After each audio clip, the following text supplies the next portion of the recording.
করতেছি, আমরা কোরআন ও হাদিস দুটাকে আমরা সহিভাবে আমরা আমল করি, আমরা অন্যের পিছনে করে কোনো লাভ হবে না। আজকে আমাদের রক্ত নিয়ে মানুষ হাসাহাসি করতেছে, আমরা মুসলমান, আমাদের দল মতভেদ থাকতেই পারে, আমরা কেন এইভাবে চলব? এখন এই কারণে তো আমাদেরকে নিয়ে আরেকজনে মারে।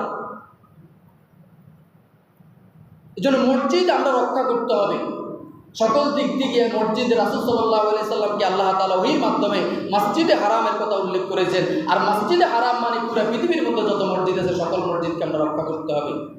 যে যে স্থানের মধ্যে আছে ওই স্থানের মধ্যে মসজিদে রক্ষা করতে হবে। তাহলে আমরা ইসলামকে পরিপূর্ণ দ্বীনি ব্যবস্থা হিসেবে আমরা তৈরি করতে পারবো। আপনি সব কিছু তৈরি করে তারপরে আসতে হবে। এখন তো আমরা সকালবেলা একরকম বলি, বিকেলবেলা আরেক রকম বলি। আল্লাহ রাসূলই বলে দিয়েছেন যে আমার উম্মতের মধ্যে এরকম থাকবে, সকালবেলা কাফের হয়ে যাবে, বিকেলবেলা মুমিন হয়ে যাবে, এই মুমিনের কোনো দাম হবে না। কিন্তু আমি তাদেরকে হায়াত দিয়ে কারণ আস্তে ফিরিয়ে এনে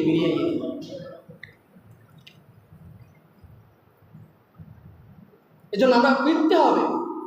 আমাদেরকে অনেক অনেক কিছু দেখাবে, আমরা ফিরতে হবে, আমরা আল্লাহ আল্লাহ রাসূলকে মানি, এটাই আমাদের ধর্ম, এটাই আমাদের পথ।